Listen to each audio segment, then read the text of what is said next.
This episode of This Is Only a Test is sponsored by Indeed Prime. Indeed Prime helps software engineers simplify their job search and land their dream job. Candidates get immediate exposure to the best tech companies with just one simple application. Indeed Prime is 100% free for candidates and helps hiring managers discover available, high-quality talent. Learn more at Indeed.com/test. That's Indeed.com/test. Hey, let's start the show. For Thursday, November 17th, 2016. Welcome to This Is Only a Test, the official podcast of Test.com. Sorry.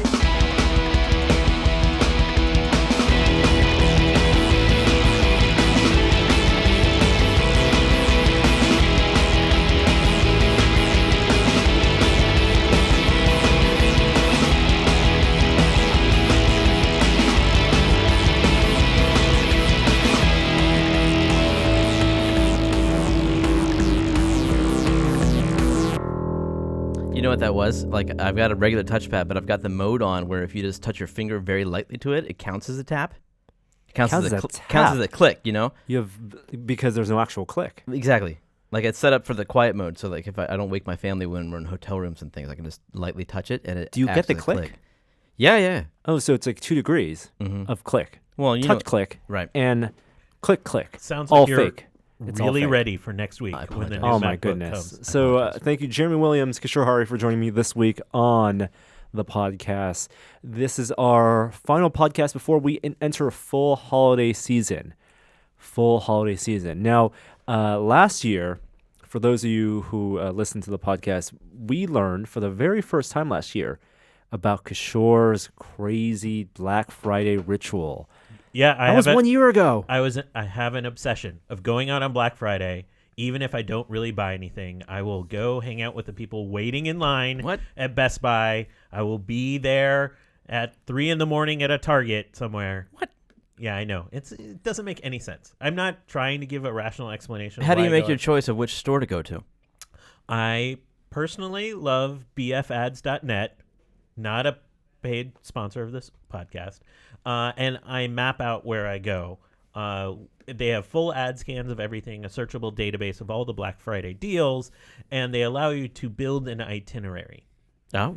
Yeah. Like a travel itinerary based on distance and traffic anticipation? Let's say Time of day? I take that list and export it into Google Maps for some location-based things, and then I have to add in the Black Friday traffic parameters in order to calculate this.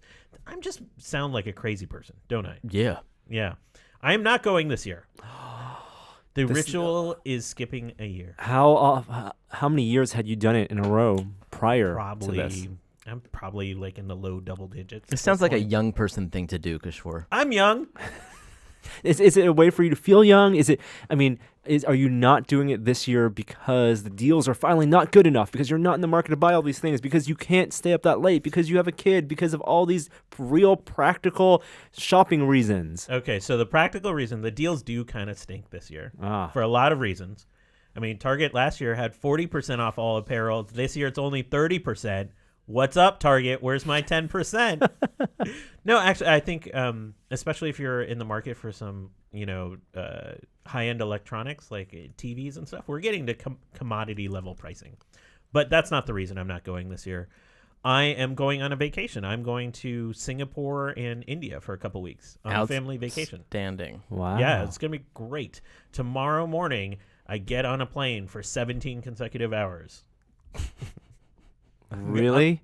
Yeah, I have a 17-hour direct flight to Singapore tomorrow morning. What airline? Singapore Air. Hey, that's a pretty good airline. Yeah, they have I'm flying this new Airbus A350.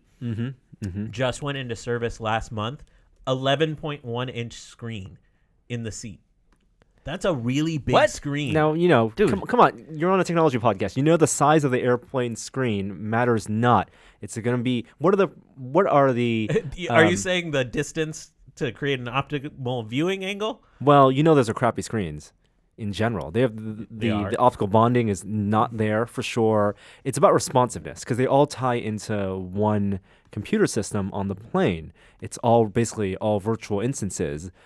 United, I feel like, has had the best upgrade of late in terms of their interface. Virgin just did an upgrade, but I still think not as good as the United one. I've never flown Singapore, so no review. I'll come back and give you a full takedown I review. would love to hear about your experience using the in-flight entertainment UI for Singapore Airlines. So I'm going from Singapore to Delhi, and we're going around northern India with my family, and I got upgraded on the flight from Singapore to Delhi. So I will give you a cabin by cabin arena. Wait. You as a person or you as a family? As a family. Okay. I'm not going to leave my 5-year-old back in. Hey, get back there in the economy class, son. I'd do it. You can split that leg up. Everyone gets half an hour in the cushy seat. But hey, we're all kind of going on vacation this week. Travel is a little bit of a theme for us. Yeah, I got you beat in terms of time transporting. I'll be on Amtrak for 48 hours straight. Consecutively, yes. From where to where? From the end of the line in Emeryville, California, right across the bay here, to Denver, Colorado. It takes 48 hours just to get to Denver? It does. Trains are slow, and Denver is far. Well, and it does stop in between here and there often, but only for 10 minutes so people can jump on and jump off. Right. And then obviously, I got 10 minutes to jump off in Denver. Oh, I thought you were going to like Chicago or something. That's the end of the line. How long would that take? That's a good question. Maybe another day. That's the trip that I'm looking into because I want to do it. Let me know how the trip is to Denver. Okay. Because I can't wait. Did you book the you and your family in one room? Yeah, we got the family. It's not a car, but it's like it's a room. It's a small room. Your own bathroom. No, we don't actually. There's a bathroom in the hall. There's a way to do that. There are other rooms, but they don't. They're different than the family rooms. But it converts into like sleeper. Yeah. You got couches that convert into sleepers, and it's private. Are you looking forward to it? I can't wait. This train trip is going to be the highlight of my year. My kids aren't necessarily looking forward to it yet. Are you dressing up? Top hat, mustache. No. Build your train riding Jeremy avatar. Oddly, this hadn't even occurred to me, Norm. But bring board games. No. Create a mystery, intrigue. I want to see the country, my friend. I want to look out this window and see this beautiful country of ours, which I don't see enough of. I travel by air so often that looking down is not the right perspective. I can't wait to take this train ride and take a look at it. I hope you reach the Rockies kind of during daytime and go through mountains in the daytime. Yeah. It'll be gorgeous. I'm actually deeply envious. I've only gone on the coastal Amtrak rides. Coastal Starlight. Which is just unbelievable. It's so beautiful and gorgeous. And I think trains are my favorite form of travel. For as slow as they are relative to airplane travel, God, it's so much more enjoyable. Yeah. And there's something old school about walking into that like coffee, food car and Absolutely. like sitting down and getting service. So there's one car. The way I understand it is there's like it's linear. It's like the movie It's like Snowpiercer, right? You have to go through. It's not like if you haven't seen Snowpiercer, it's not like Snowpiercer. I imagine it's Snowpiercer. You're in the back of the train, you're eating those cockroaches, or Jeremy, you could be in the front of the train. You could be with Ed Harris, living it up, monitoring and in that the rave train. Have you gone to Westworld at this point? At some point, yeah. Okay. Don't you end up there through gorgeous Utah? Yeah. Through Utah. So there is a one car that is the food cart, right? So everyone has their turn to eat there. Well, not everyone gets a food cart reservation. Okay, some people just going from stop to stop, so they don't even eat on the train. But yeah, you can. I think the family car comes with a reservation for the food car. You got to set that up, go ahead of time, and go. I'm not sure you get like a huge menu to choose from, but you get. I'm sure there's a couple options. How many modes of transportation are there that double as actual commuter? Yeah. Vehicles, but also like tourism vehicles. Because when you think, airplanes, people fly. They're purely commuter at this point. Greyhounds, buses, same thing. But when we talk about cruises, those are for tourism. People don't ride cruises to get from point A to point B. That's true. Most people. So people trains use buses for that double. Purpose. I suppose so. Right. So you're going to be alongside people. You're going to meet people who are riding that train as their daily commute. It is a retro kind of thing to do. To ride a train across the country, in the scope of centuries or a century. So I'm super excited. I think my kids are going to be bored out of their mind, which I'm actually most excited about because they need this kind of perspective. Until they get to Westworld. They need this desperately because they are constant. Like you take like the iPad period of the day is done, and 2 minutes later it's Dad, what can I do? Just be bored. just enjoy the window for 2 days and just chill. I can't wait. You can teach your kids about hyperlapses. What's that? Well, using their phones or using a camera to shoot like a time-lapse video, smooth time-lapse video. Lapses. Yeah. Are you going to bring photography gear, interesting technologies? Both of you guys are going on big trips. I'm hoping you're going to bring some cool tech to use and try and test. I've got my A7, my A7 II. Oh, you bought an A7 too? Yeah. For this trip? No, I bought it a few months ago for another photography project. I just have the kit lens, so I'm going to make do, see what I can do with that. And then, come on, you need something. I would like something else, but I can't really justify it yet. Okay. But so we'll make do with that, and I'll come back with some photos. Can't wait. For me, Norm, I'm not much of a photog. Norm actually let me borrow a camera for the trip. That's right. So I'm mostly going. My parents are going on this trip, and my parents are older, and they wanted to take a trip with the grandkids to India before they weren't going to be able to. So I'm hoping to get some of those like candid shots and less about like the epic scenes of like the Taj Mahal where we're going and more of those personal shots. When you told me that, I felt an incredible sense of responsibility because as I was digging through old gear to wonder like what I could loan you, all I could imagine was the camera stop functioning or the battery dying or something going wrong in that Kodak moment when you needed it most. I have to say, this is how good of a friend Norm is. So a few months ago, you guys gave me recommendations on cameras to buy for this trip. And I was like literally there about to pull the trigger. My wife is like, that's just going to collect dust on your shelf. And like gave me the no signal. Everyone knows the wife no signal. I don't know what you're talking about. You will. I've seen that wife's no signal from your wife. And Norm stepped in and was like, I'll let you borrow one. And it like resolved everything. Yeah. It was perfect. Beyond that, because we're going to some pretty remote places in India, I'm not sure how tech is going to work. My biggest piece of tech I'm taking, Project Fi, works right off the plane in India. What is it? Tell me. Project Fi is my cell provider. That works internationally? No kidding. Yeah, and basically the same data price in India as it is in the U.S. Wow. 140 countries, the same price. So I'll be testing how that works. My Pixel, unfortunately, is not going to arrive in time before the trip. Otherwise, I would have put that through. Heck yeah. The test. All right. Yeah, I'll also be doing some traveling next week as well. As I talked about on Still Entitled this week, I will be at DesignerCon this weekend, getting all the promotion out of the way. This is one of a new convention. Last year was my first year at Monsterpalooza, and I love that convention. I'm going to go every year as often as I can. It's a great weekend to see creature effects and masks and all these kits and stuff. And DesignerCon also went for the first time last year, and I could not wait to go back. Getting bigger and bigger, Pasadena Convention Center. It's, as I described to people, it's like the best two tables at those craft fairs that you always go to. Like everyone has like the two tables they like. If soap is for you, maybe there's 4 tables, right? But if you need pillows, you got 2 tables of pillows. You got 2 tables of cool T-shirts. You got 2 tables of pins. You got 2 tables of whatever, posters. But I only find that they're at these fairs, which happen pretty regularly now as we're approaching the holiday season. I think there's like 3 of them in San Francisco. This DesignerCon is a convention just of those tables that I like. And it fills up the entire Pasadena Convention Center. It is collectible toys, modifications, custom toys, custom artwork, kits, and we're going to have a booth there. We're going to an official tested booth? That's right.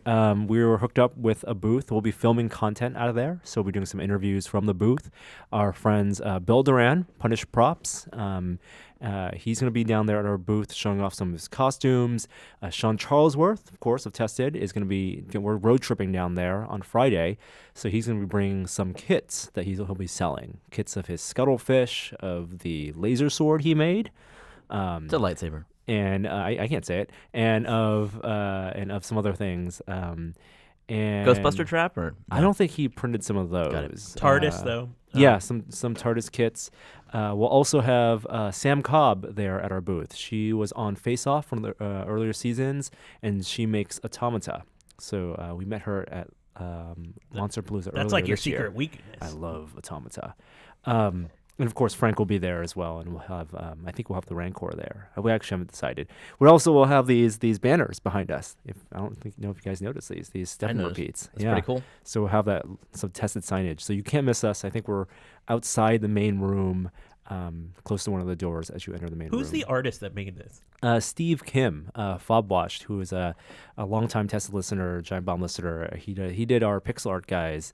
And we had him make that for our live show last year. But it's such a great piece of art, and you got to watch the video to see this. But it's the pixel art representation of the cave.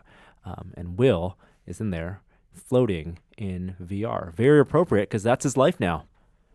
And soon his livelihood, given that he just launched a Kickstarter. Yeah, good for him. So everyone knows he left Tested about a year ago now, right? Just a year ago. Yeah, in order to start this new venture, and he's already released the first episode, the test episode of Foo on both platforms when both of those platforms launched. To great success. I think a lot of people really enjoyed him. Well, finally, he's ready to commit to a full season, and he needs your guys' support. So he started a Kickstarter, and you can get all kinds of cool goodies if you go sign up for that. I encourage you guys to check it out. Yeah, for those that came to the live show, they saw a snippet of Will testing out the technology in terms of a live experience in Adam's cave with fully scanned in versions of the props, and then he did something similarly with who is I'm forgetting the artist they did it at XOXO with. Yeah, XOXO. It was the cowboy. What's the name of the game? Something lateral cowboy. Oh yes, quadrilateral cowboy. Yes. And I think that's gonna be one of his episodes for this season. Yeah.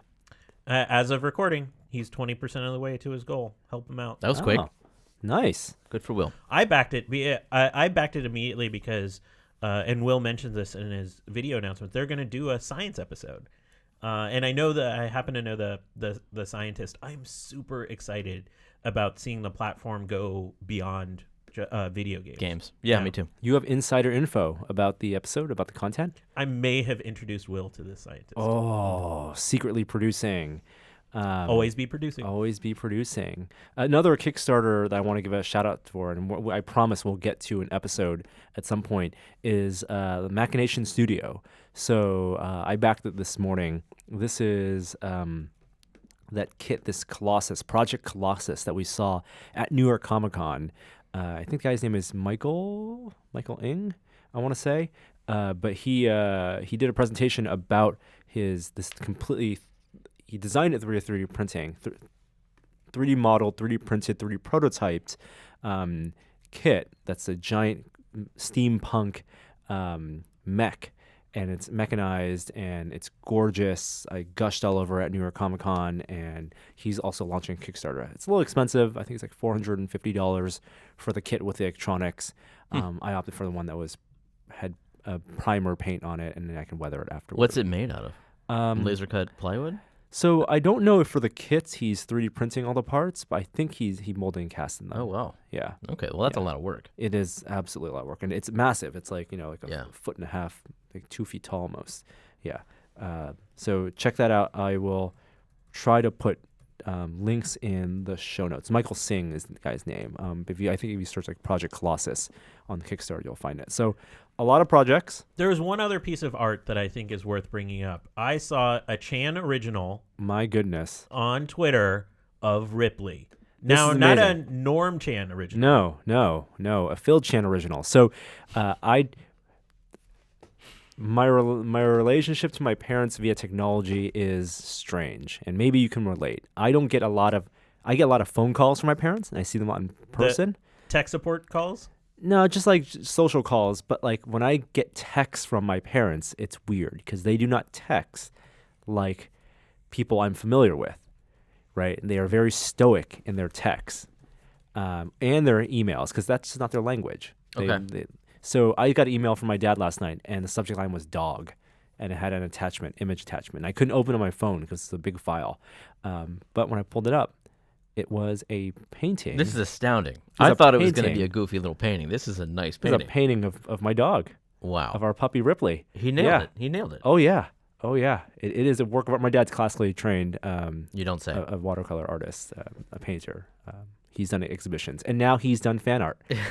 I looked at this and I turned to Danica and I said, "Wow, my dad made some Ripley fan art." So I'm putting a call out there. Here's a challenge for you guys, any aspiring artists or any artists out there, send me some Ripley fan art. That's it? Yeah, I'll let Ripley choose the best one. You love this stuff. It is pretty fun. It's a high bar set.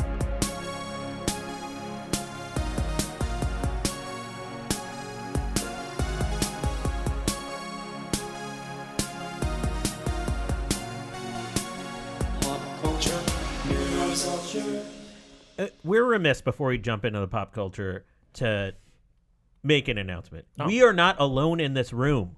That's right. We have our first live audience for this podcast that I know of. We have Superfan, our photographer for the live show. Dallas Willard is watching us. He's watching us. Dallas is a great friend of Tested. He actually shot the photos not only for all 3 of our live shows. If you see photos of our shows posted on Facebook or on the site, those are courtesy of Dallas. He also shot my wedding and engagement photos, so any of those pictures I posted also from him. And he stopped by to check out our office and hang out today. So we unfortunately didn't have a 4th mic to invite him on. And he says he doesn't watch the video. He normally listens to the podcast when he's at the gym. So this must be a very strange experience indeed. That's why he was just doing jumping jacks. Yeah. That's just I feel like this is the worst Kickstarter reward ever. What's happening to Dallas right now? Yeah. You will it's like a Kickstarter punishment. If you don't back us enough, you got to sit through and endure the podcast live. I said you know how long this podcast is, right? And he did. And he did. Yeah. It's not about. I don't think it's about the length of the podcast. It's about being present there. Right. Typically, you have that shield. I literally haven't made eye contact with him yet because the live audience scares me. So in pop culture news, I promise we're not going to talk about WW this week.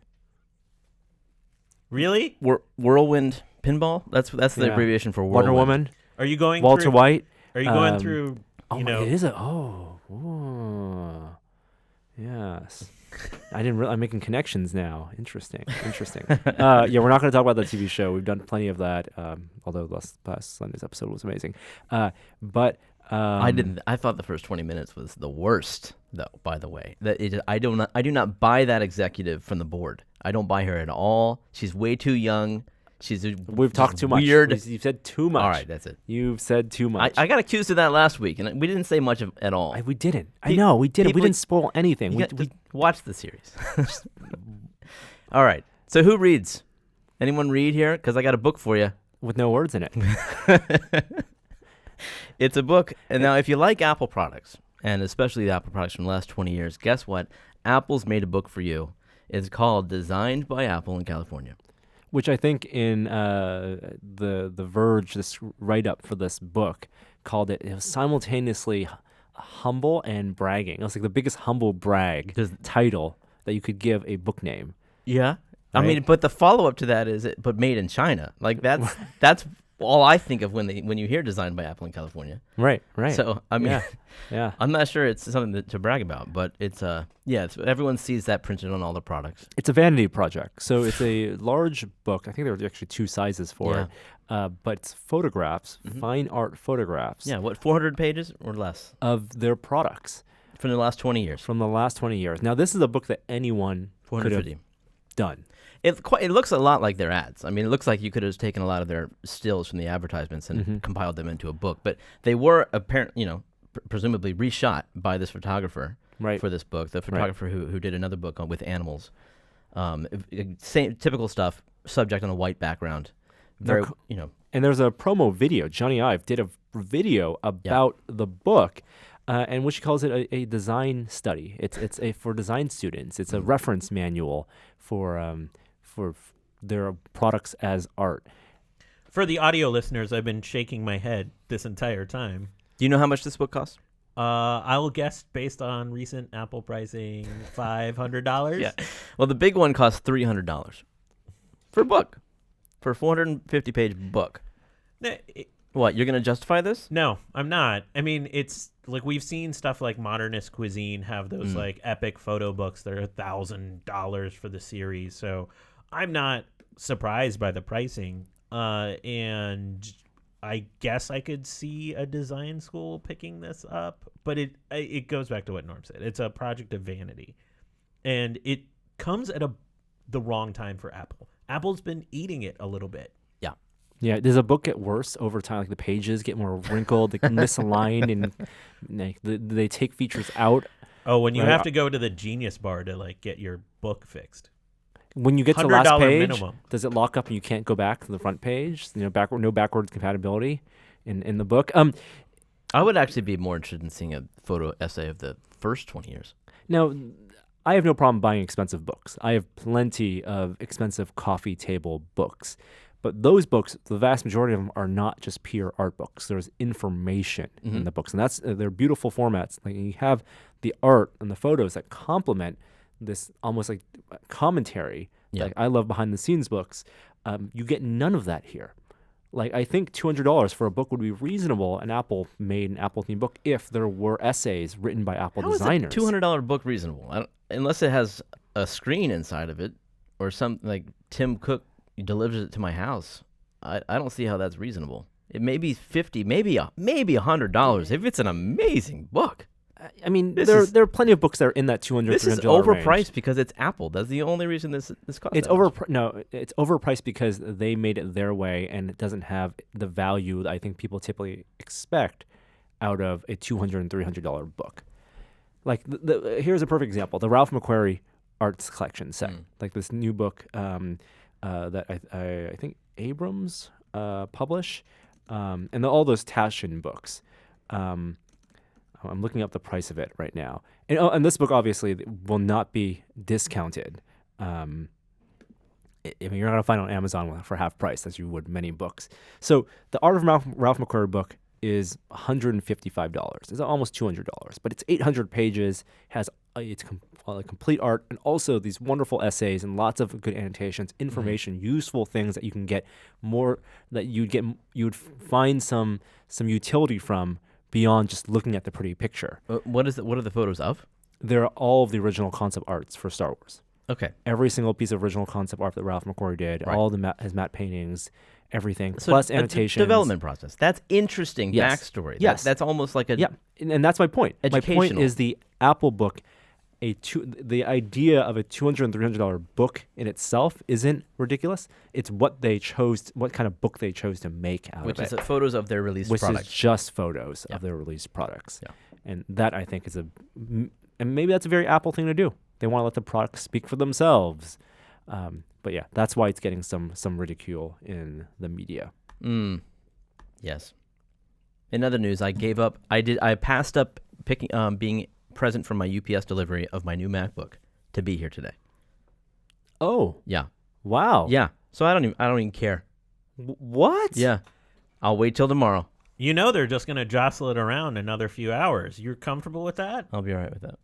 Yeah. Wow. This is the Touch Bar. Yeah. Yeah, I'll give the devs another day to make something cool for it. Oh my goodness, we're gonna save that discussion for technology. But first, some other bits of pop culture news. The word of the year by Oxford Dictionaries. Yeah, what do you think? I would think it's some like pop culture-y word. Mm-hmm. Yep. They did consider alt-right. Like mannequinning. Oh, goodness. Is that a thing? That is a thing. No. The word of the year, according to Oxford Dictionaries, is post-truth, hyphenated. Now, I guess there was a 2,000% jump in its usage this year, initially after Brexit. Can you please define? Well, we're living in an age where people are persuaded less by truth and more by appeals to their fears and, instincts. Wait, so this is truthiness. This is the Stephen Colbert truthiness. Exactly. But just a different word for it. That's but right. it's become a legitimate Yes. used phrase to describe how some people perceive the world. Apparently quite so. And then again with our own election, which you may remember from last week, So that's the word. It is now a part of their website. It's like if you look it up on oxforddictionaries.com or whatever the website is, it's there. And they're considering it. They're going to monitor its usage, consider it for inclusion in the book. For a book about defining facts, like that's a weird word to be in the dictionary. Well, they got to include everything. All right. Are we jumping to the movie recommendation of the week? Yeah, let's do it. All right. Yeah, go ahead. You guys got to watch Arrival. Okay. I will. This is the movie that you read the short story for beforehand. Yeah. And, do you remember the name of the short story? Yes, Story of Your Life.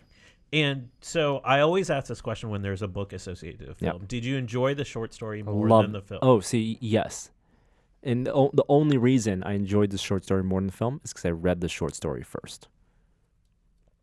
So did you know what was going to happen and that affected your movie-going experience? Yes. Do you encourage people to read it before they watch it? I'm so conflicted.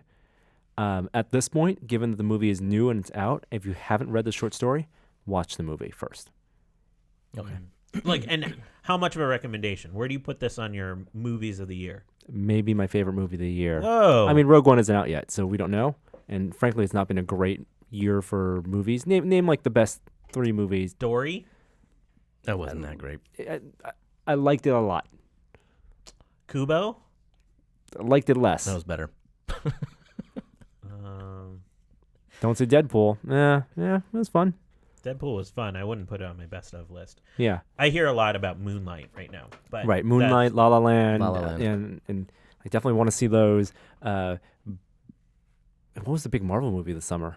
Well, Doctor Strange was this. Oh, it was the Captain America Civil War. Yeah. See, I liked them. That was good. Yeah. Arrival had 100% Rotten Tomato going into release. Dropped a little bit. Still in the 90s though. Yeah, high 90s. Yeah.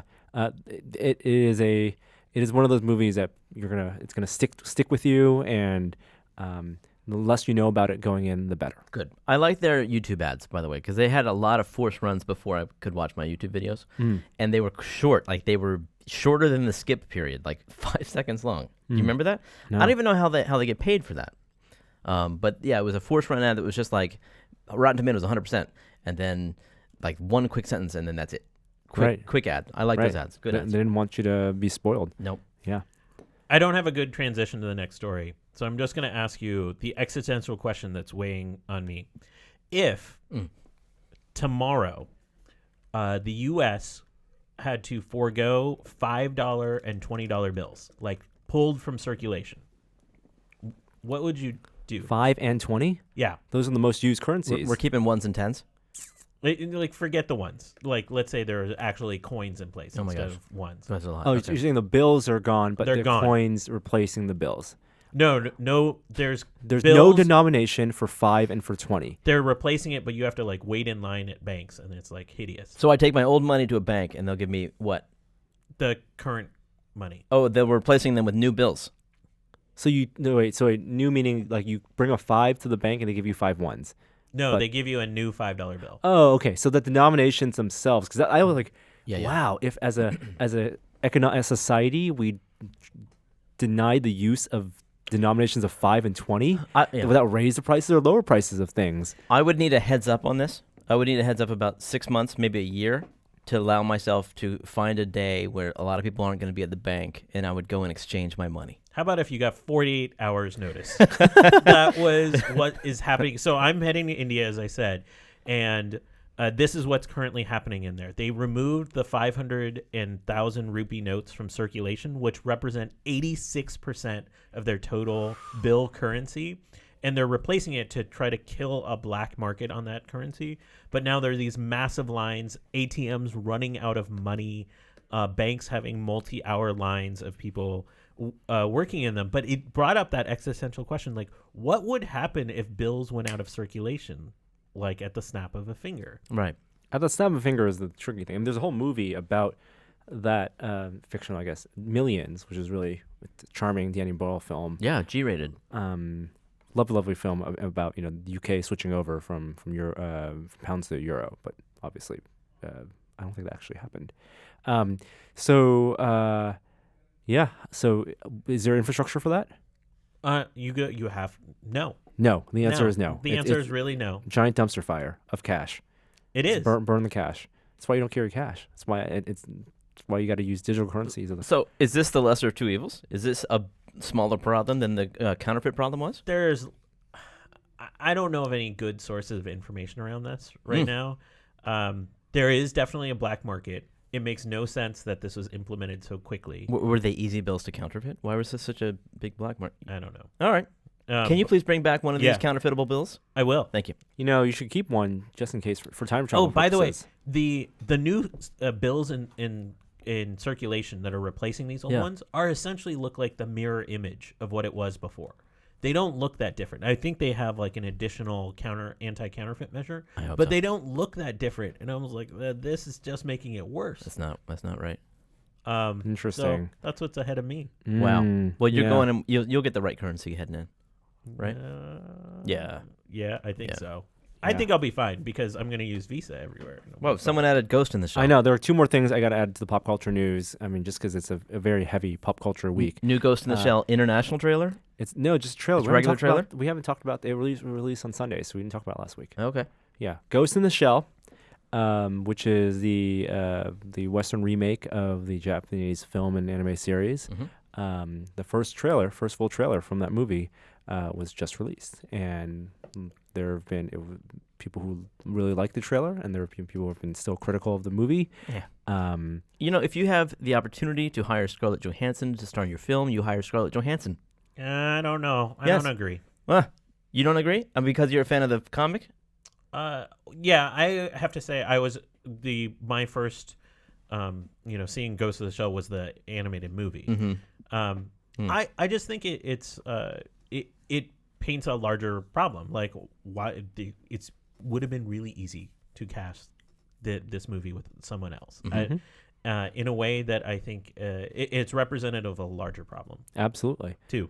Unfortunately, it's not going to stop me from watching this movie. You know what's going to stop me from watching this movie? What? March release date is usually indicative of a bad movie. Oh, you think so? You saw the trailer? So it looked fine. Really? Fine. I think it looks like the coolest thing since the first Matrix film. What? Yes. It has a very. No. I mean, this. Okay, I'll say this.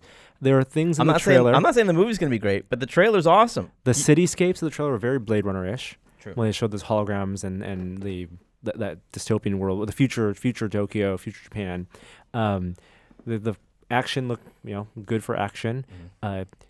There are two ways I feel like it can go. It can go Matrix, or it can go Ultraviolet, or Aeon Flux. Let's hope it's not Aeon Flux, and let's hope it's closer to Matrix or the Blade Runner sequel. Yeah. I can also say that we saw up close some of the props from these films in our recent trip to Australia and New Zealand. Oh, these are out. We're past this. Well, I can only say that we've seen them. Okay. And you can look forward to. We've done some coverage of this film, behind the scenes coverage. We were at a workshop, and we got to go up and close with some of the props they made for the film. So, and this is stuff they showed at Comic-Con also. If you saw in the trailer, there are these geishas, who are robot geishas. These were masks made by What a Workshop, and we have a really cool piece showing how those work and how they made these masks. That will definitely be out before the film comes out, but I don't know exactly when we can publish that. Cool. We can say that we saw it, and they were amazing pieces of practical effects. One last thing, something, even though we may disagree about the casting of Ghost in the Shell, the thing that I don't think we can disagree on, or maybe, is you guys like Star Wars? Uh-huh. Sure. Do you guys like Clue? Oh, wait. You mean like the board game? Like board game? Heck yeah. Or are we talking about the movie? Because they're both great. I think the movie is maybe better than the game itself. You can't compare a movie to a game. Is there going to be a Star Wars Clue? There is a Star Wars Clue board game. Yes, okay. Hasbro has released it. You have to give us a rundown of the weapons. It was Boba Fett in the cantina. So the environment, here's a twist. The environment with a candlestick isn't flat. still. It's 3D. It's you've built out a set. Yeah. And it's the Death Star. And it's various rooms in the Death Star. Oh. Yeah. Now, because this is Disney. Wait, you said it was 3D? Like, they build it out. If you look at a picture of it, it's two-tiered. Oh, this is like Star Trek chess. Yeah. Yeah. Wow. 2-tiered Death Star cross section, which is where the mystery plays out. But there is one twist. Okay. No one dies. It's not about 'Cause solving it's- a murder 'cause mystery. it's Disney? Because it's Disney. Stop it. Yeah. People die in Disney. People die in Star Wars. No one dies in Clue Star Wars edition. Instead, it's about stealing the Death Star plans. I don't get it. Yeah. All right. So there's different Let's buy it. weapons that you use to steal the Death Star plans? I'm not exactly sure, but it's about learning about the plans for Death Star and where the Empire wants to fire, what planet the Empire wants to destroy next. I'm going to get Clue, and I'm going to play that with my family. That's a good game. I forgot And then about maybe that watch game. the movie. They don't need to see the movie. The movie's so The good. movie's all right. Yeah, it's fun. It's a good movie. Multiple endings. Do you know there used to be a movie, like a VHS Clue game, where you would get the VHS tape, and you would play the game on your VCR. Well, there was also Star Trek Next Generation How did that and work? Nightmare. I'll tell you how it worked. So you had a board, right? Here's how the Star Trek, and they were all based on the very similar things. It was limited to the runtime of the VHS, which was basically either, I believe 35, 45 minutes for these things. You record it all, it's all FMV basically. Yeah. And random things don't happen because it's linear. Like what's The scripted tape is is, scripted. yeah. The tape is going to be what's happening on the tape. But I don't think you pause it, but the board you roll dice or the things that are random, your choices on the board. So you play and there's like downtime and you play, and then suddenly at a certain timestamp, the Klingon will say, "Freeze, everyone freeze. Now, whoever's sitting on the red square, you get teleported to the brig. Now you're trapped in limbo." Yeah. Wow. You played that, huh? Oh yeah. Huh. Oh yeah. We did a whole story about it. I still about have these my VHS games. VCR. Shut up. Yeah, let's do this. I don't even have a DVD player. I may Do have broken my VCR with the Star Trek VHS board game. It may be stuck in there forever, is what I'm saying. I want to play They the have Star Trek. become I want to one. play the Star Trek game. It's Star Trek TNG. Now it stars a Klingon. It's played by Robert Riley, but it's not Gowron. My son What? beat it too, as you know. Yeah. Let's do it. Oh, yeah. All right. Let's talk about technology.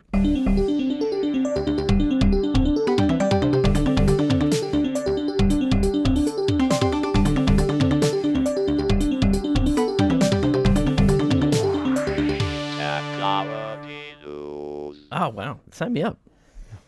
$5.99 on eBay right now. I'm putting in an offer $5.99 for the Star Trek. TNG interactive Yes. game. It's called the Klingon Challenge. Oh, Thank God you have a VCR. forget this. Buy it now. Here, it's happening. It's all happening. What's going on in tech, guys? All right, so I pre-ordered a car a month ago. It's called the Chevy Bolt. You might have heard of it. Yeah, and it's all electric. You know, it's the first affordable all electric high range car for the masses. It's 237 mile range, and it's coming out next month. Well, I made good on my bet. No one's driven this car, and I got it, and I ordered it anyway. And thank God it won the Motor Trend Car of the Year. Oh, wow. 2017. already. Yeah. Even though it's not the prettiest thing that's ever been created. Hey, they said it would look just as good in Japan as it does in America, that it is a very current design.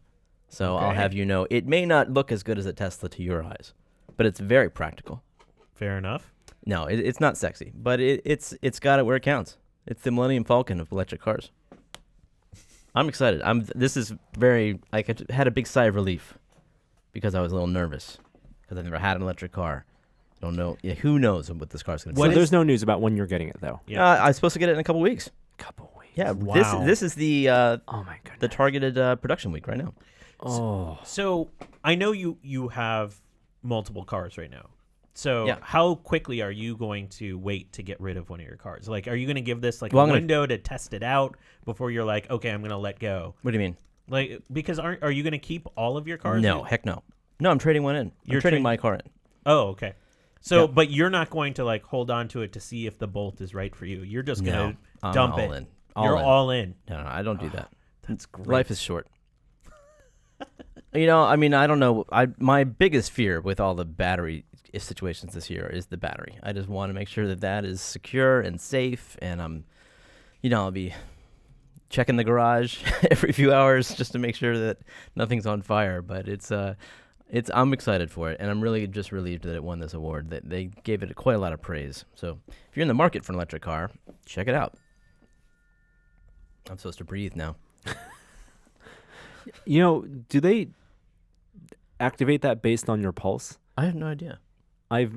Maybe there's a correlation. I don't know if there's a causation, but I've found every time I get that notification to breathe, I've been under like some stress. Maybe I've just been under stress a lot lately. And I've been noticing that it's been telling me to breathe. You know what? I never do it. Yeah. I did it. I did it for like the first week and then never do it. Yeah, me neither. It's just a reminder that I'm going to die. In other news, Microsoft is bringing Visual Studio to the Mac. Do you guys know what Visual Studio is? It's their IDE. It's their development tool that Microsoft gives away for free for people to develop in Windows apps. And now it's going to be on Macintosh. And the first thing I thought of was, are people supposed to develop Mac apps using Visual Studio? That's not it. It's using Visual Studio on Mac to make Windows apps. Yes. Yeah. And people are using the cloud for compiling processes and storage now. So it's all interconnected. It's really just a way to continue development from your Windows apps on whatever computer you have. And apparently Microsoft sees a lot of people are buying Apple laptops. And so they want to be able to develop on the go. Maybe fewer developers these days. Yeah, why not port your tool to the Mac? I think that's a really smart thing to do. Good for them. Have you guys tried the new Google Photo Scan app? Do you know about this? Where do I install that app? It's on iOS and Android and the web even as a web app. So Google Photos, big deal for Google. They want all your photos on there, just like Facebook wants your entire life and all your memories on their platform. Google wants all of your photos, which I guess is your life and your memories. They release an app that they say is the best way for you to use your smartphone to scan old photos. Now, you could just put it in a scanner, which would work just fine, I think, but a lot of people don't have those. So instead of buying a scanner, and you can just and they think using the computer vision system they have on their app, it's gonna be a lot better. So it's basically like a receipt scanning app, except for photos, right? You put a photo on a table, you put your camera in front of it, you see the photo, and then it marks the corners, and then it turns the light on, and tells you to move the phone around the corners so that it can stitch together the best quality image it can find with the light and not have glare in the final image. So it's not it doesn't just quickly reorient a single shot to be perfectly rectangular. Yeah. It takes a bunch of images as you're moving the camera around the edge of your photo, detects the edges, straightens images, rotates it, and then removes glare, and then saves it, of course, in Google Photos. Oh, not to your library? Or can you do that too? I bet if you have an Android phone, you can also save it to your library. But as by early reports, it's not the best. You want to take a photo and try it? Yep. All right, there you go. That could be. That one has no edges. Or has no corners. A circular. You're gonna break Google Photos photo scan on the first test by using a circular image.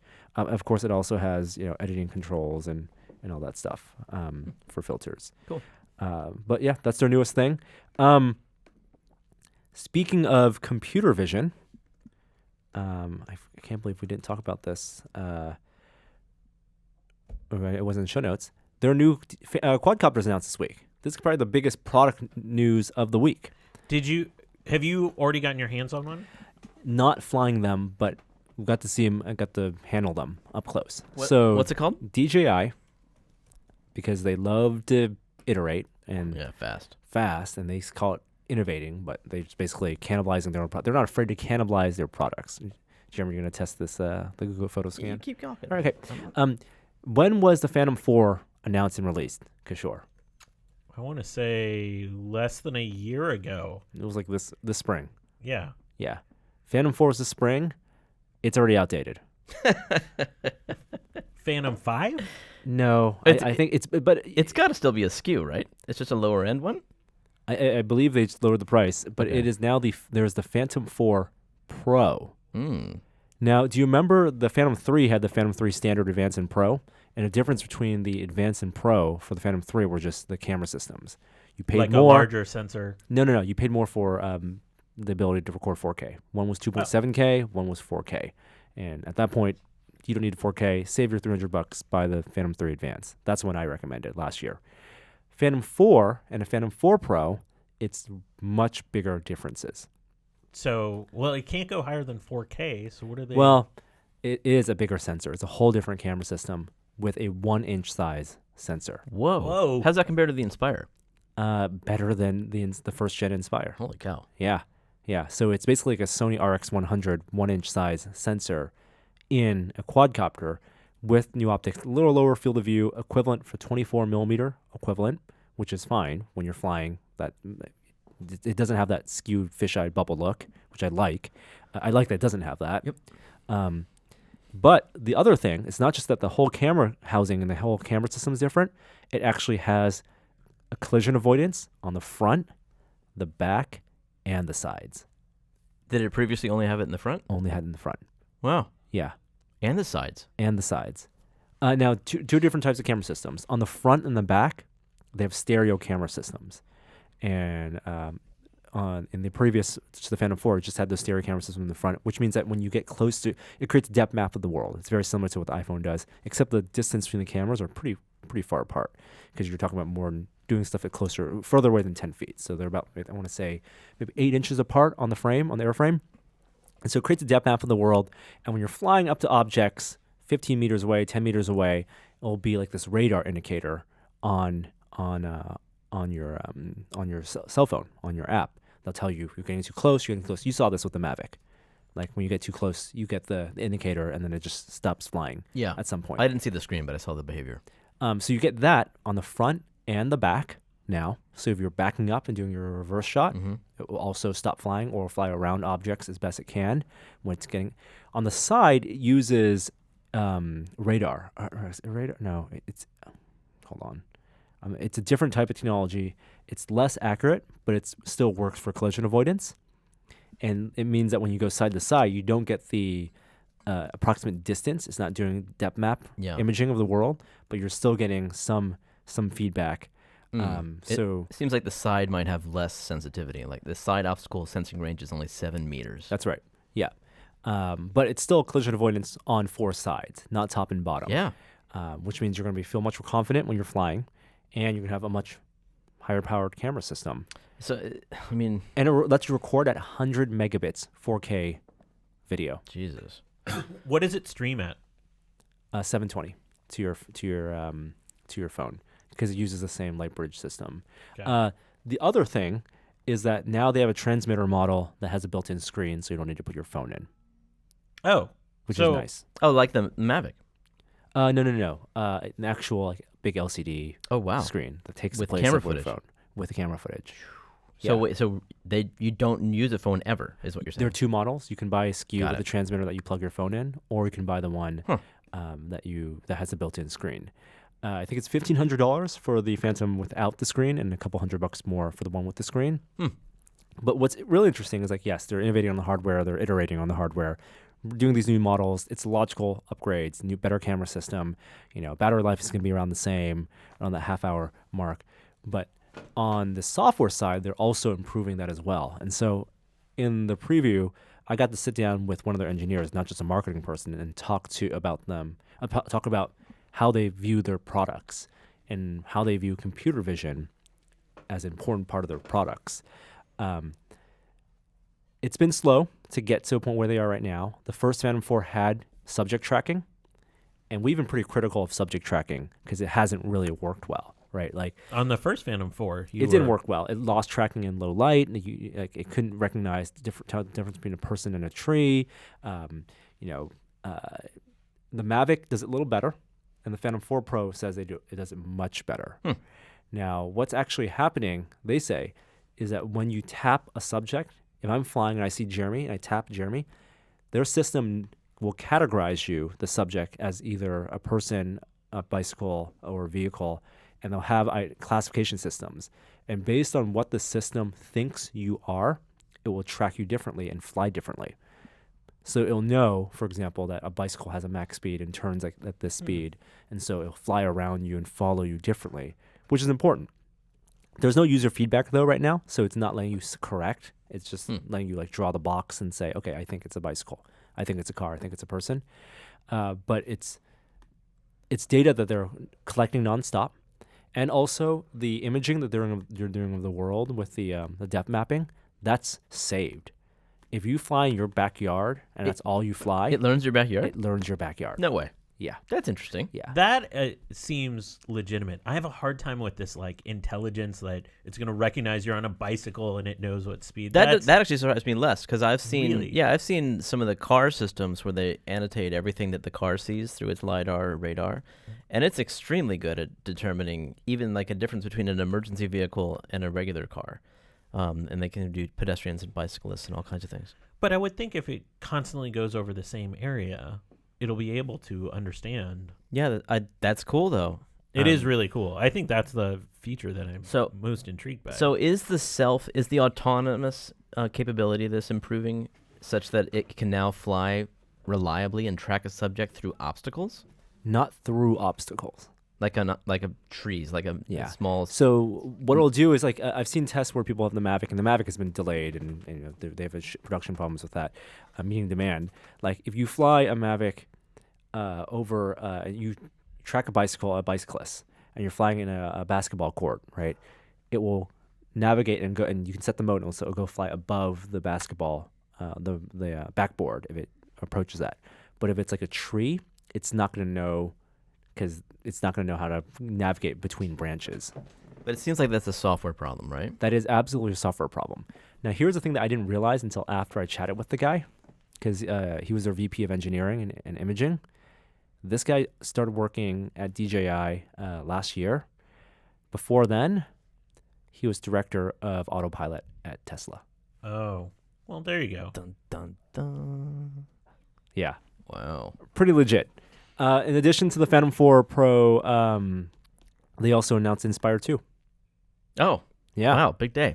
Big day. Inspire 2. Long awaited. I mean, if you talk about iterating and how fast they iterate those Phantoms and release new products like the Mavic, Inspire it's over almost 2 years old now. And had been their top tier. And had been top, yep. And now is still their top tier. This is obviously aimed for people using these systems for professional production.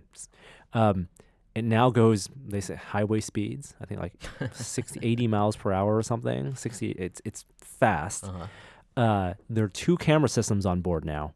One for the pilot, which is a 2-axis camera movement system, and one for the video recording. So the first Inspire, you could also pair to 2 transmitters, but they both share the same vision. Mm-hmm. So the best way to fly it was someone would do line of sight, and then someone would do would watch the camera and navigate. Now you have 2 camera systems on, so they call it an FPV camera. So I don't think you're going to wear FPV goggles with it, but you can look at your screen and you can fly straight forward and look around and know that you're going to be flying around obstacles. It's probably not even stabilized, right? It is 2-axis stabilized. Okay, but it doesn't need to be because you're not recording that footage. No, it's just it doesn't for need flight. to be. So it doesn't need like the I guess rotational axis. It doesn't matter because you're always going to be looking forward. Mm-hmm. But you do need to maybe roll and pitch.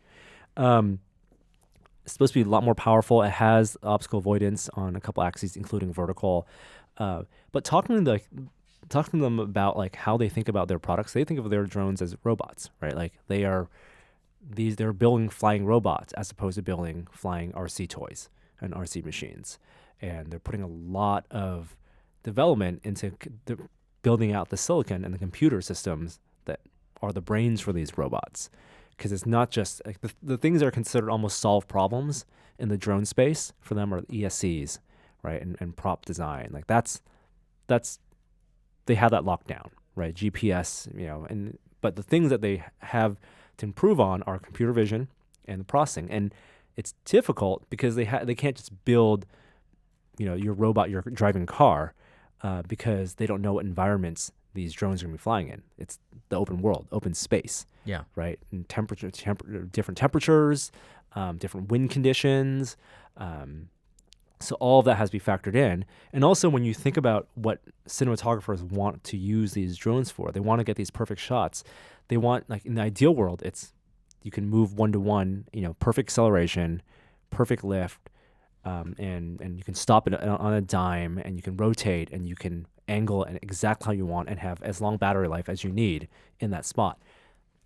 We're we're not even close to that, because you have to take into consideration all the aerodynamics problems. You're going to be able to do a dolly forward for a shot much faster and with much more control than you would a rise and lower, just because you can't lower as fast, because then you create the vortex and these drones fall out of the sky. So it's really interesting how they think about these products, and I can't wait to fly an Inspire 2. Yeah, I hope we're getting one, but I'm not sure yet. Yeah, is that the same price as the old Inspire? $3,000. Now there is a much more expensive model that works, I think, with the new camera system. They have Inspire has interchangeable cameras, and I think that with some professional codec licensing, I think it's like $6,000. But the 2 camera feeds is pretty huge for that. Yeah, I can imagine that would be very, very welcome. Yeah, at $3,000, you're talking about really cheap for a film production, but also very expensive on the high end for anyone who's an enthusiast or a hobbyist. That's what the Phantom line is for. Well, that's what the Pro line or whatever. Yeah, the Phantom 4 Pro. Yeah, I think anywhere in that sub $1,000, $800 range, you're talking about amazing holiday gift, iPhone level gift, right? In the $1,500 range, you're talking about luxury once every 2 years, building a new PC era, buying a new laptop.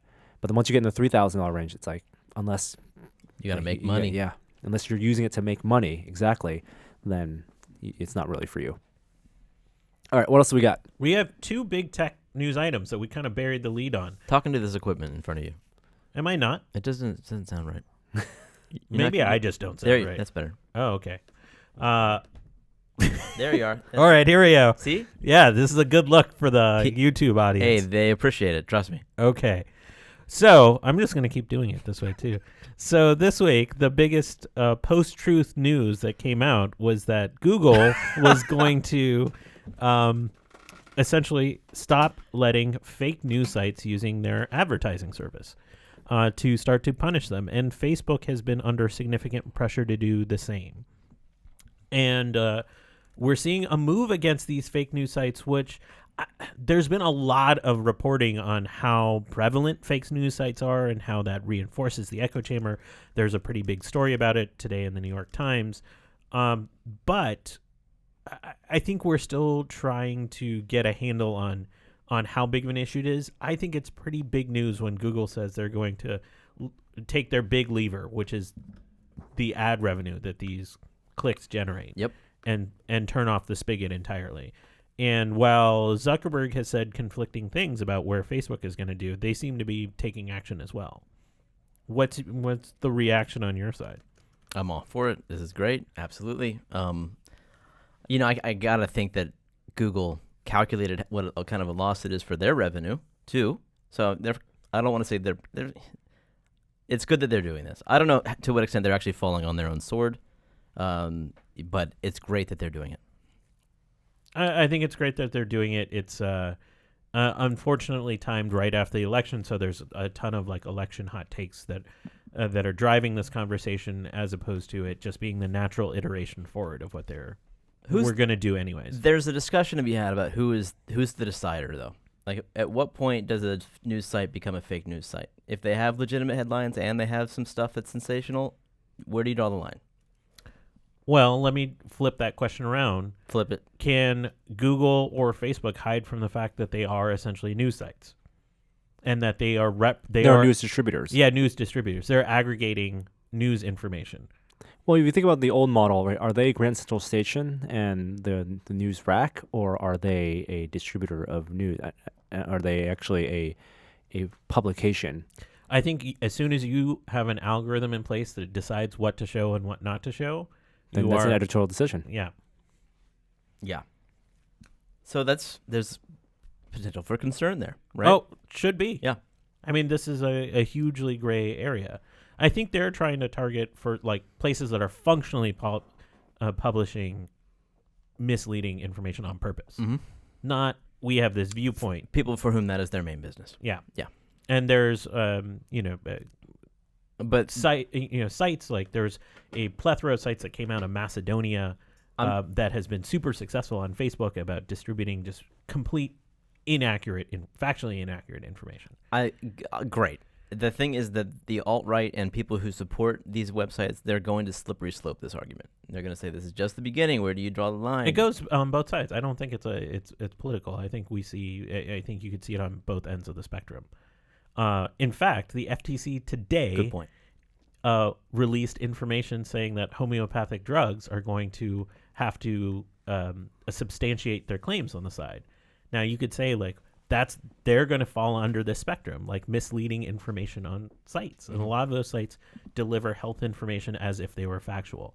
So I actually see this going a lot of different directions.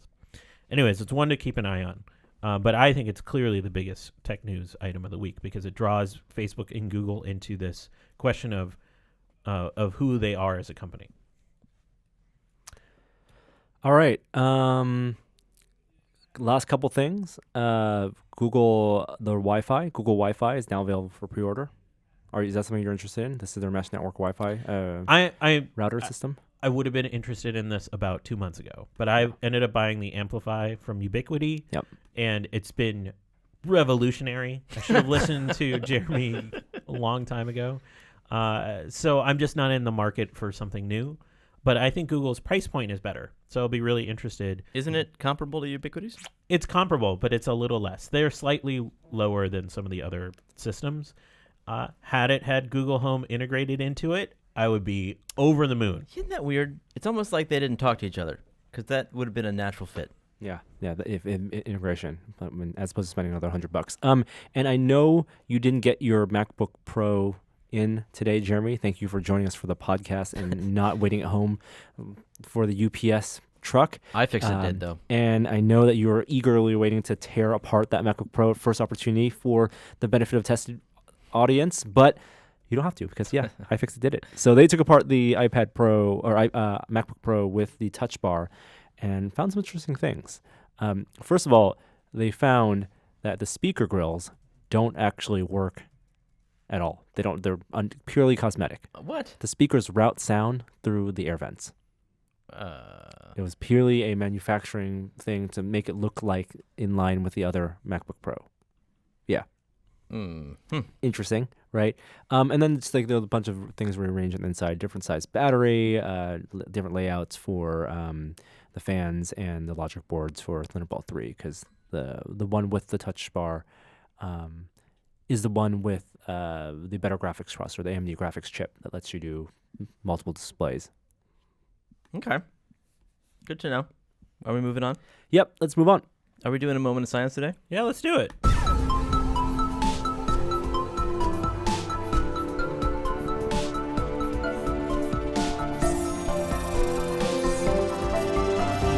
Now it's time for a moment of science.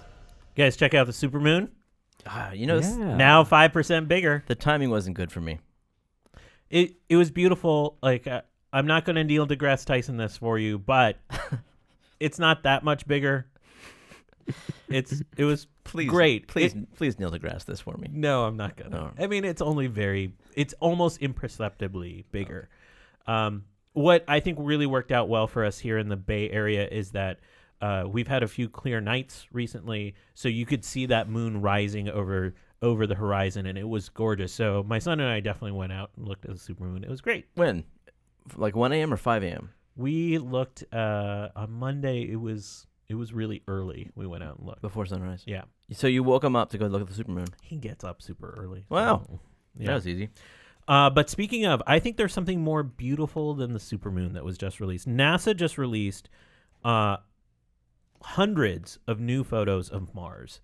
And these are not those bleak views from the Curiosity rover, of just a desert landscape. These are incredible pictures of a desert landscape of the desert landscape from above.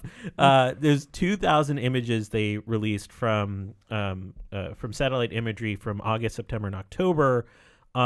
There's actually some stunning colors in these photos when you look at them. Oh my God! I mean, they look like fine art pieces. Well, I think the most interesting photos. So the ESA, the European Space Agency, sent a lander that crashed in Sciarpelli crater, and that you can actually see it in a couple of the photos. Wait, are these colors treated? Why is there so much blue? I don't know if they're treated. That's interesting. These are gorgeous. This is from the high-rise mission, which we've mentioned before. But it is brilliant. It is going to be my new. It's good. The thing I want to buy is this thing Eric Chang recommended is this photo frame called Mural, which is like a really well done digital frame. I looked into that. It's and I have that photo frame that we got in last year. That was a Kickstarter back. I forget the name now. Yeah, I know what you mean. But that one, they're both the same, like similar size, 16 by object. yes, EO1 electric objects. Yeah, they're both 16 by 9. Basically 1080 screens that are matte screens, and they have some type of frame. But the one that Eric Chang recommended has like a nice bezel to it, like a wooden bezel. It looks matted as opposed to just like a picture, like a computer display turned sideways. Financing on a select.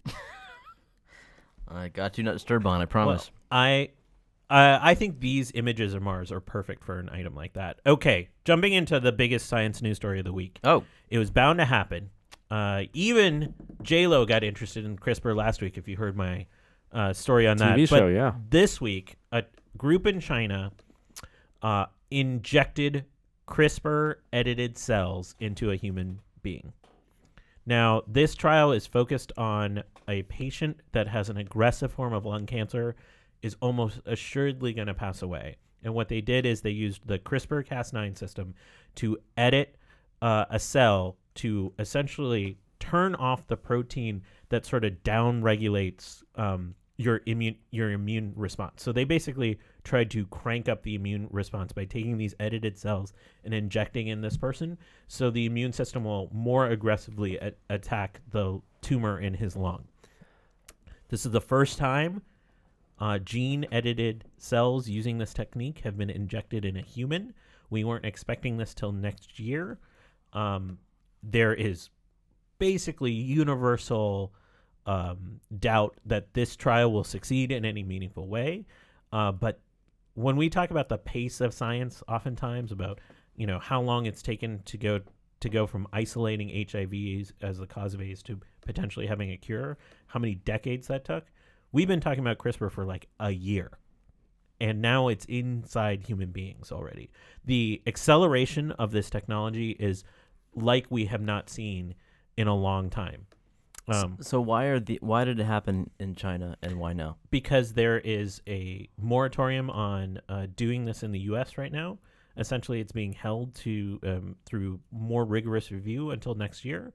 They think there's some people that are saying this is going to set up almost a Cold War around implementation of CRISPR between China and the U.S. That they're sort of pushing the boundary. Both an ethical boundary and the science boundary is going to encourage our scientific leaders to take more aggressive steps here. We don't know. World's first in human. Yeah, it's coming in IMAX screens. Coming to IMAX scenes to replace Agents of S.H.I.E.L.D. soon. One last story. There has been a uptick in the number of traffic deaths this year. In motor vehicle fatalities, particularly in the U.S. And this is the first time in nearly 40 years that we've seen an uptick in traffic-related deaths. And we don't have solid evidence as to why, but more and more it's starting to point to technology being the cause. Wait, text messaging? Yes, that our reliance on our phones, our distracted driving, is led to this uptick. Waze is coming to kill us. There is questions about why this year and why not last year. Like, these phones didn't just suddenly come on the market. And those are good questions, but there's starting to be emerging evidence that it is distracted driving that has led to some uptick. Some of it is driven by the fact that our economy is better, so more people are on the road because more people are employed and more people are commuting. But even accounting for that doesn't fully explain this uptick. And what you're seeing is a lot of more research into how do we design phones to recognize when they're inside of cars in a more rigorous way. And limit their functionality. Mm-hmm. So do you happen to know if you hook up your car to CarPlay or Apple, what is the Android Car? It's Android Auto, yeah. Android Auto. If you hook it up to that, does it limit certain things? Yep. Do you have to engage with your voice in order to do certain? You don't have to. I mean, it has it's difficult to exit that app once it's activated, and then once it's activated, it has limited functionality. I mean, eye tracking is going to be important in cars. Don't you think just better voice recognition is the answer? I think, honestly... But the way people think, it's not about the voice. It's not about how accurate. And that does, poor voice recognition, having to scream at Siri 4 times before she does something right and give me the directions in the right place, that is mentally taxing. But just the fact that you're engaging in technology and not focusing on the road, I mean, the solution is that the cars drive themselves. Yeah. That's a solution. I have to admit, the kludgy thing that bothers me is if you go into all of our cars, we walk down the street, everyone has a different mechanism for docking their phone in their car. And it's just different clips and whatever. I'm waiting for the actual car dock for your phone. What are you talking about? Like a physical, the phone will stick into your deck. Oh. And be part of your car. Yeah. What phone do you develop that for? But this is a great question. Yeah. The Bolt has a little thing that you put one of these inductive charging phones in. So if you have an Android phone that charges inductively, you slide it in a little thing next to the cup holder and it charges your phone. Nice. Last bit for the moment of science. We got a question from D. Lucci on Twitter about where money from the sugar tax goes, which is an item we talked about in the moment of science last week. Which passed? Which passed in San Francisco and a number of other communities. I will speak to the one in San Francisco. Most of that money was going to the general fund. And so while there were concerns about it's just going to the general fund and not being dedicated to specific issues around on health, I actually prefer it going to the general fund so it can be allocated by the legislature, which is supposedly elected to decide where our money goes.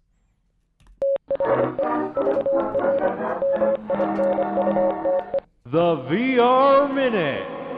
Virtual reality this week. All right. Things Is it have kind of December been, 6th yet? I know. Every day we ask ourselves, is it December 6th yet? Because that's when you can get Google Wi-Fi. No, it's when the Oculus Touch ships, hopefully to everyone in this room. But in the meantime, there's still content and there's some developments. Late last week, we saw the first wireless kit for a VR headset. This is an add-on, and it's for the HTC Vive, and it was developed with funding and support from HTC. So it's a $220 accessory, and it's from TPcast. Sold out.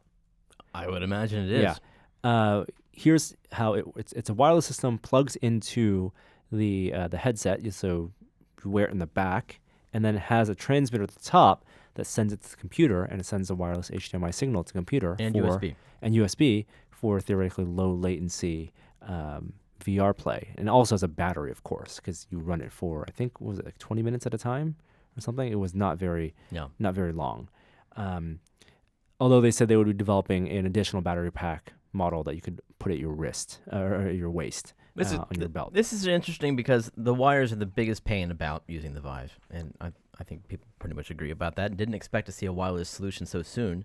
Michael Abrash just got on stage at Oculus Connect, just seems like weeks ago, and talked about how there's no clear solution for wireless display of this kind of resolution and this low latency. And yet here it is for $230. Do you think you'd like to try this? I would love to try it. It's hard to imagine paying for that as a consumer. I mean, paying 25% of the total equipment value for wireless capability. Yeah, and I'm unsure that it's a third party that's going to have the best solution, because there's going to be the things that Oculus and HTC and Steam and Valve are working in terms of the predictive rendering. A lot of that stuff is going to help the wireless compensate for the latency in the wireless solutions, and latency is incredibly important because we're talking about motions to photons being that loop having to be very, very tight, and when you add in an unnecessary wireless signal that can build in that can make it really uncomfortable. Yep. But this was sold on Vive's own website in China. Yeah, right? I mean, I think they support it as part of the ViveX Accelerator program. Yeah. Intriguing. Yeah. I'd love to know what they think they've got right in terms of wireless signal that companies like Oculus don't think they have, that isn't right. And I hope it's not just price, that there aren't enough of these chips. Because I think it's a similar thing with quadcopters, right? There's a trade-off. I mean, radio technologies are pretty well known, but the decoding of the videos where you can optimize, you have to build those image processors to be custom for this type of image. But can't wait for it to be wireless. The easier solution is to put the processing on board on the headset. Well, then it's self-contained. Then it's self-contained. Yeah. And that's not clearly, that is not what this is. No, this is not a computer. This is not no. So if we're looking at where trajectory of where VR and AR and MR is going to go, I think we're going to see self-contained units become the new normal before wireless transmission of rendered images locally on a desktop computer. Mm-hmm. Well, yeah. Well, then that would make those useless. Well, I mean, you're talking about coming from both sides. On the desktop side, the advantage is you're going to have the beefiest system you can possibly have. Right. But that type of image fidelity, I think, is less important than having the seamless wireless perfect experience. As long as it's positionally tracked. As long as it's positionally tracked. And on the Steam side, even we're talking about like Steam VR backpacks, you can do positional tracking with beacons, and you don't need to have inside-out tracking. You can have outside-in. Yeah. Swap that. But then we're also hoping that the onboard graphics and the type of computers you can put on a headset or on a backpack or on a small, a belt or something will be powerful enough that they'll be satisfying experiences. Other VR content you can experience now. There's Google Earth for HTC Vive. Yeah, that's kind of interesting. Their demo video is interesting because it's only on HTC Vive right now, but the demo video includes lots of interfaces from the Daydream. Now, Google Earth, I feel like it was one of those first demos that we tried. I tried with the very, very, very first Vive prototype at GDC. I don't remember that. Was it an official Google Earth app? It was one that made me want a Godzilla game. Because you were walking through San Francisco and you had the city below you, and they were using the room as the map. Google Earth has evolved significantly since they purchased it. It used to be called Keyhole. It used to be, and people sold licenses to the government and they would use it. But Google picked it up, and ever since they allowed people to start submitting their own 3D content for cities and buildings, it's just blown up. And so if you go and take a look at the cities now, they're just filled with geometry that is perfect for VR. I could imagine. This is not a street view experience, so you're not going to stand in the middle of a This street. is all from above. It's all from above, and you can zoom down into it and stand, basically it's a Godzilla simulator. Can you build in your own content, like photospheres or something like that, to add in 360? That would be great, because then it would be an interesting way to tell stories in VR. If that's not there, I hope they build that soon. Yeah. Real quick tangent. Did either of you try that Eagle game that came out? Eagle Flight that Ubisoft put out? I played it at their event. I have not played it in my living room. I'm so interested. Ever since we tried Bird League, 2 years ago, I've been so fascinated by these flight-based games where you get to inhabit a totally different creature. What'd you think of it? Did you feel like you were an eagle at all, Jeremy? No. I think Birdly had that flapping thing going for it, where you're talking about you lay down on a bed, stomach down, and you could actually flap your arms to propel yourself through the world. And it had a fan that was variable speed based off of how you were traveling. I mean, it was very immersive in that way. Yeah. But it was all DK2, so it was rough around the edges. And they've updated it since with the new headsets, but it's a totally different type of experience. We're talking about one's about exploration, and one has the purpose for combat. I like the more relaxing exploration games. Oh, really? Eagle Flight, you can't just wander around? You can to a certain extent. Your teammates would be pretty pissed at you. Oh. They limit the lift you get. to get certain points. The great thing about Eagle Flight is it's a game that allows you to move through the world without teleporting. You know, it's a game where you really get to explore and soar and get that sensation of flight without causing motion sickness in me and most people. They did a good job with some of the precautions they take, giving you a sense of presence with I think it's the eagle head that you see right in front of you, and it vignettes the screen a bit to reduce motion sickness when you do fast movements or fast turns, and you aim by turning your head, so there's quite a lot of movement involved. Oh, that's cool. But that's what's great about it, is it does give you that sense of that thing that you want from VR that people are still trying to figure out how to deliver. Yeah, and I think we're slowly getting to a point where we're realizing that locomotion in VR we all knew it was tough, but the solutions that people are presenting are more about moving the world around you, as opposed to moving you around the world. You're in these camps of cockpit where you are moving, your immediate environment isn't moving at all, to basically things where you're pulling the world toward you and transforming the world and moving your place. Even things like Lone Echo, you're still, even though you can look at it either way, but you're technically pulling the world beneath you and around you. Are you saying like Job Simulator, you're actually moving through the world?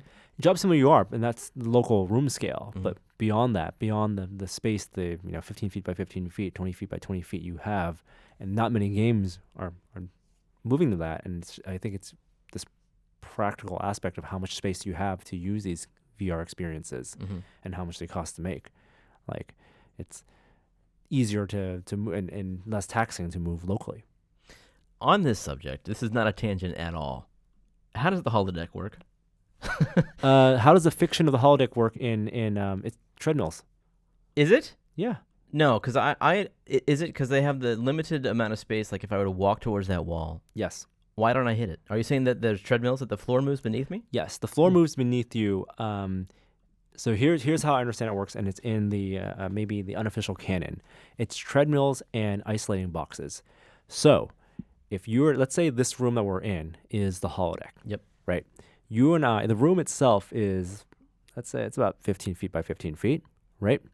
When the four of us are here in that 15 feet by 15 feet space, we are sharing the space. What happens when we move 20 feet apart? If I move 20 feet in one direction, right? What happens, right? What happens? Well, at that point, as I get closer, their version of the boundary system of chaperone kicks in, and they put me on a treadmill and then put holographic projections in front of my face to represent the rest of you. Whoa. So that you look like I'm moving further away from you, but it's really putting me in my tiny little siloed holodeck experience. And the treadmills are so good you can't tell? And the treadmills are so good you can't tell. And they're on the directional, or at least XY. Absolutely. XY. That's why there are these grids. Crazy. Right? And so it's projections. It's force field projections for haptic feedback. It's light projections to put you mm-hmm. in little silos if you move bigger beyond the space of, because that's expensive computationally, if you move beyond the space of the actual holodeck.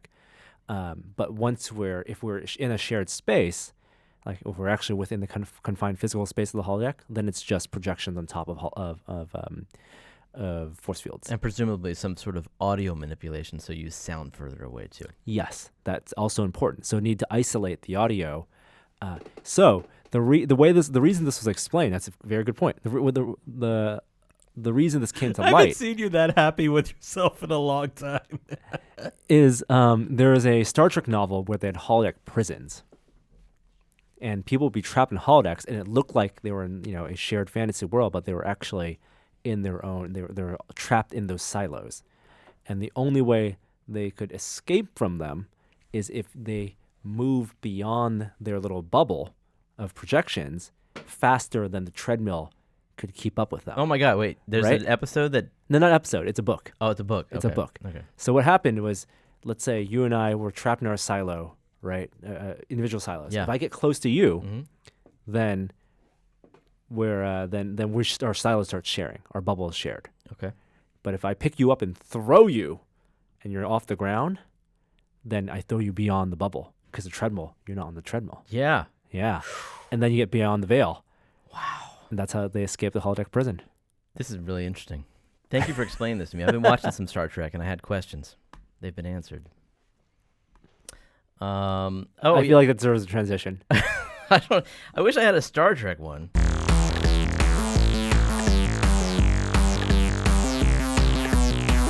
There's a big popular post on our Oculus that it must have hit regular Reddit because it's got 1,000 votes now. It's about a sleeping baby, and this guy who is monitoring his child also wants to play in VR, and so that's a problem, right? Because you're immersed. You got headphones, you can't see anything. You're a responsible parent. Right, and he doesn't want to be an irresponsible parent. So what he did was he concocted a way to get his baby monitor into Elite Dangerous, which it works. What? So he aims a webcam. Unsubscribe. He has a regular video baby monitor, and he aims a webcam at it, and then he pipes that webcam into software called OpenVR Desktop Portal. And somehow this software can inject anything you feed it into OpenVR, and somehow it gets around any kind of game DRM, and it puts it into the scene. And he put it in into his panels over on the right-hand side. So he's just flying his ship, and he looks to his right, and there's his baby. And audio-wise, it also works. I don't know. He might just have to be looking at the baby. Huh. I thought it was super cool. That's the kind of thing I would want to know how to do. I don't think on moral grounds we can support this. Why not? This is exactly what he should be doing. You can't take away VR just because the guy had a child, right?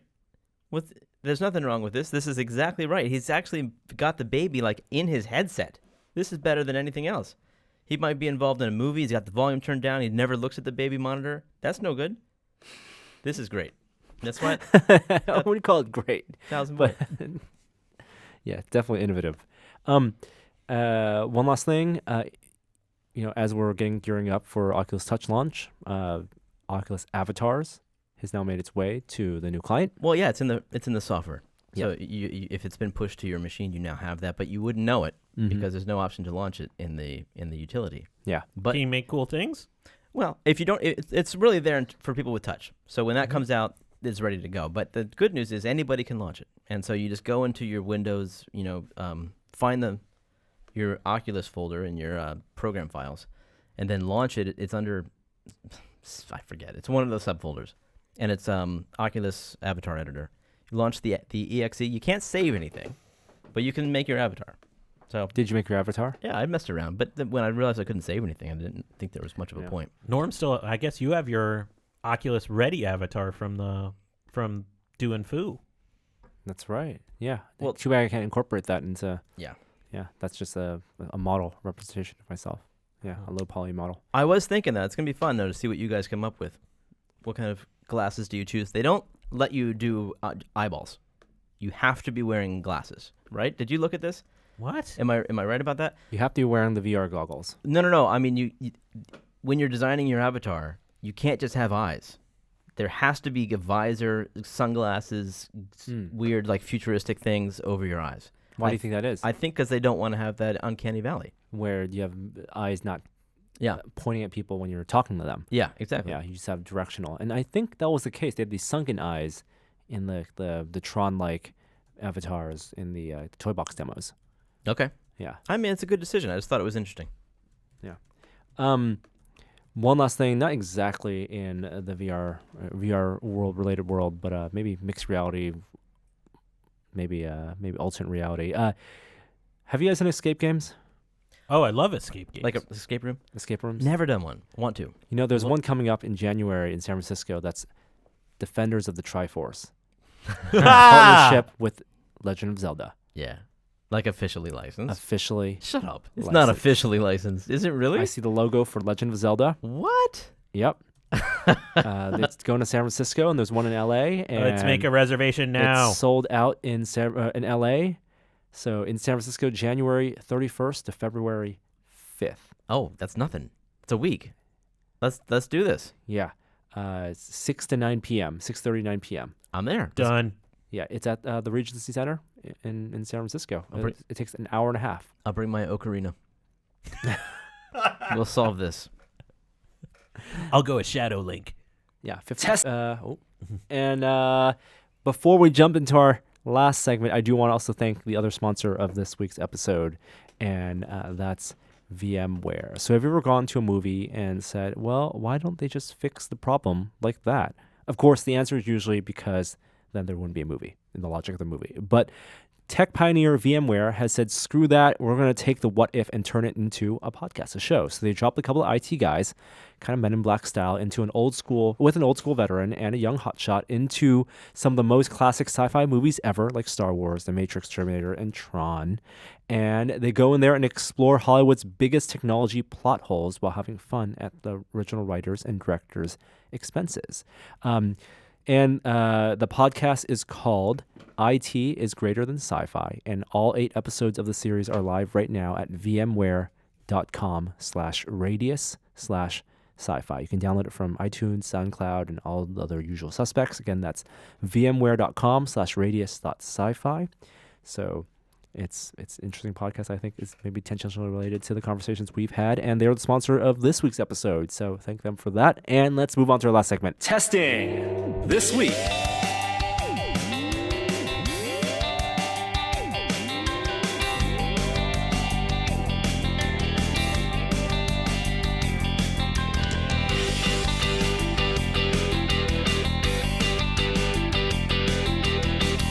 Hey, what have you guys been testing? I'm going to test my patience taking my son on a 17-hour flight tomorrow. Actually, the big thing I'm waiting for, unfortunately, my Pixel XL was hopefully going to arrive before I departed, but it looks like it's delayed out to early December. I'm sorry to hear that. Why? I don't know. Maybe that was always the estimate, and I was just thinking positively. There are things I'm testing that I can't talk about. That's the case every week, Norm. But in maybe days, you will know, and you'll be able to watch those reviews. That's all I got to say. Unfortunately, that's all I got to say. That's it? I know. I'm so bummed. Products that will be maybe released in the near future. I don't know. I got nothing either. It's like incredibly busy. Oh, I can say that we got an X-Carve in. We're going to be building that. Cool. Yep, from Inventables. Seeing people do some amazing things with their X-Carves. I know our friend Ryan Nagata has one. He used it to mill some custom spacesuit replica parts. Harrison Cricks, Vulcan Props, has been using his. He's making, he made some Dishonored rifles, I think, and they look amazing. He made the handles using his X-Carve. And what are the other things? Still working on the HP Omen 17, and that's probably the laptop I'll be using to do some of the VR stuff that we have coming up in the next month or two. Super overdue review of the Jewel coming soon. Yep, this is the Chef Steps immersion circulator. And then we probably need to do one on Google Home, too. Yeah. What's up with the Glowforge? We got another month and a half before we're supposed to have those, right? Have you heard anything? I think that's something you gotta wait until they say something. Yeah. Before, but my hope is they'll have some soon. Yeah, and I would love to, of course, be able to use them. Sooner rather than later. Yes. But that's it for this week's episode. Thank you for joining us. I hope you guys have a great Thanksgiving, because we're not going to be back next week. We're taking the week off. What I will do is I will put an old episode of a classic from the archives, from the library. Not just any old episode. Find one with Gary. A vintage episode of This Is Only a Test up. Maybe just commemorate Will's Kickstarter. Have him maybe in lead up to the Oculus Touch release, we'll put up an episode with our first impressions. Yeah.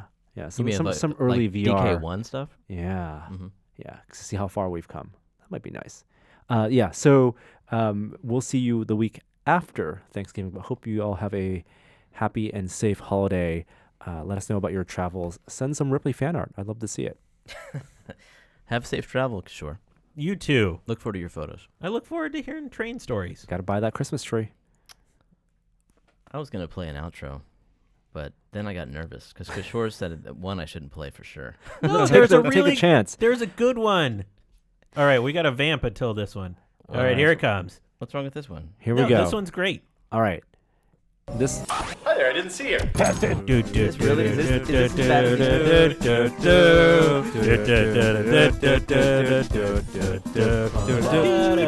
I'm feeling sexual. Oh, I'm sorry. When you look at me, it goes soft. All right, I'll stop looking at you, Carol. Nice edit. Amazing. Nice edit. That was great. Thank you for making that. And if you want to make more outros, you can just search tested outro, tested.com outro, and it'll jump to our forums. You can find the source file and take a sound clip from one of our episodes and post it in the comments. Post it on SoundCloud, and we may play it in a future episode. But until then, bye-bye. Thanks to the live audience.